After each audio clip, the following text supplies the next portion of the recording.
I still remember that when I was younger, I had this swing in my room. It wasn't like an average swing, it was more like a cocoon. You could easily sit in there and kind of cuddle yourself up. I was an undiagnosed autistic girl, very sensitive, and sadly also in an environment that was very bad for my mental health, both inside and outside my home. So there were a few years when I would come home from school and I would vanish into my room and vanish onto this swing, cuddle myself up in it and swing back and forth for hours, listening to music, traveling into my inside worlds where I could be safe and be myself without any danger. And for some years, it was the only thing that kept me sane in, let's say, an emotional desert. It was so hard finding self-worth in that situation, not being understood, not being seen for who I was. And I was doubting myself. I was feeling like I wasn't like other people. But there was this voice inside of me that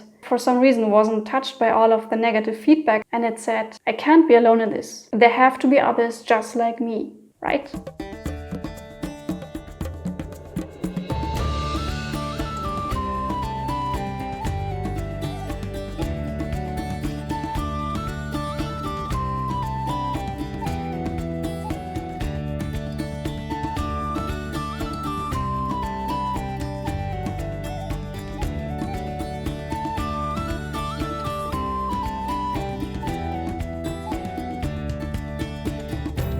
As highly sensitive people, we often find ourselves in environments that are not able to support us in our needs, where our struggles aren't recognized as such because they differ from the ones most people know. And sometimes this makes it hard to feel understood. I often think that in this way, we are quite similar to those solitary flowers growing through the concrete in the middle of the city. I really like this metaphor. Having seeds growing on my balcony garden is always fascinating. You can literally watch them grow from a teeny tiny plant into an enormous one that later feeds you. But how much more fascinating to observe this in an environment that is a lot less hospitable.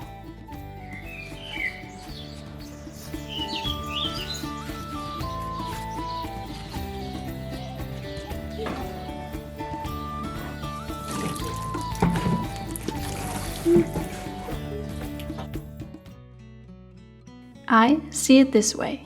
A flower pushing through asphalt requires exceptional strength. Perhaps the wind carried its seed to this less than ideal location. Kind of a sad situation. Not very easy. But from my perspective, a single flower in the streets can be as impactful as a field with hundreds of them.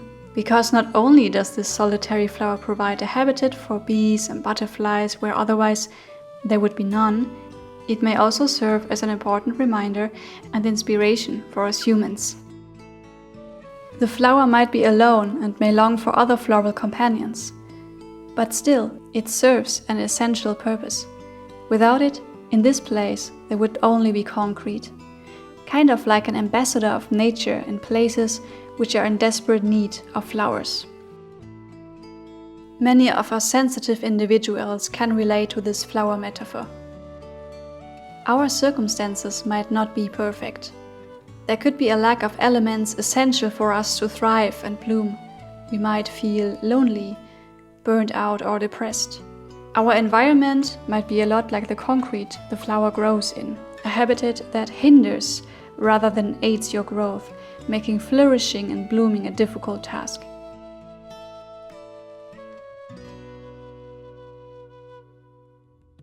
Unlike the flower fields where you belong and can naturally thrive in, this concrete environment turns the simple act of growth into an act of resilience.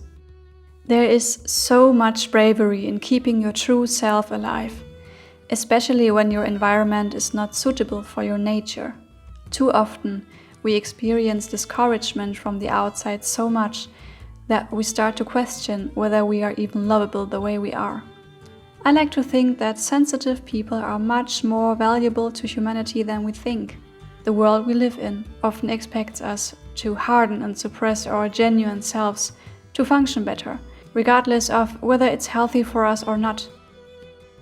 For sensitive people, this is a lot harder to do, because we feel the impact of it quite often so quickly.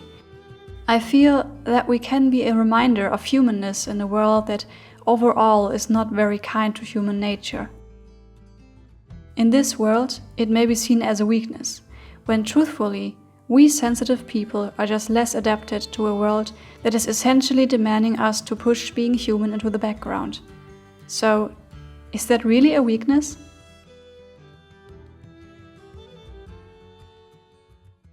Besides the pain and the self-doubt, I realized at some point that there was a voice in my heart that told me that it was just about right to be me, that it was just about right to be the way I am. And that was because regardless of how people perceived me or how bad or how well I could navigate the outside world and all of the struggles that came with it as an autistic person and as a sensitive person, I felt these deep, rich inner worlds that were so hard to put into words. Something inside of me didn't want to understand why the way I was or the way I thought, the way I felt, my interests and what moved me should be so silly. And I felt like no matter if they understand, I know these worlds inside of me are beautiful.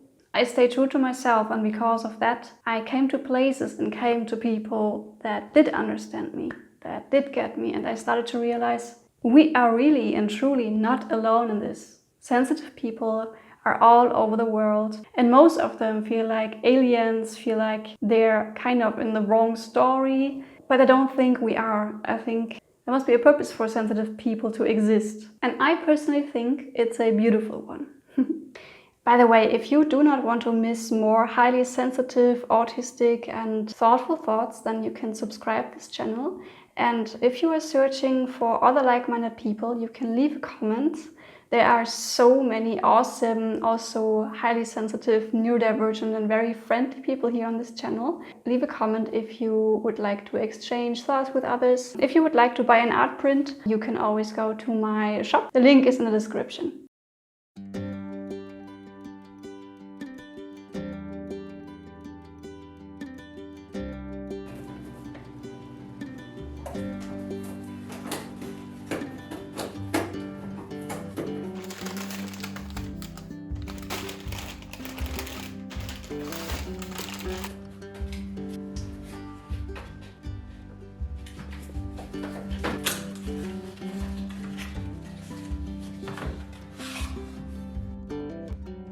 Just because others can't see your true colors right now doesn't mean they don't exist.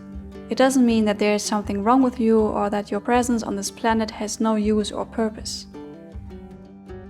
Did you know that some insects can only recognize a limited number of colors? Perhaps it's hard for your environment to appreciate your true colors because they have never been taught to recognize it. I think now is the time for sensitive people to dare showing ourselves more and let our light shine.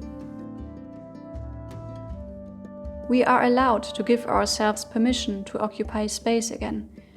I don't mean this in an extravagant way, but rather in contrary to what many of us were taught from a young age, to shrink ourselves and make ourselves small. My message is simple. You are allowed to take up the space that is yours and shape it in a way that suits your unique needs.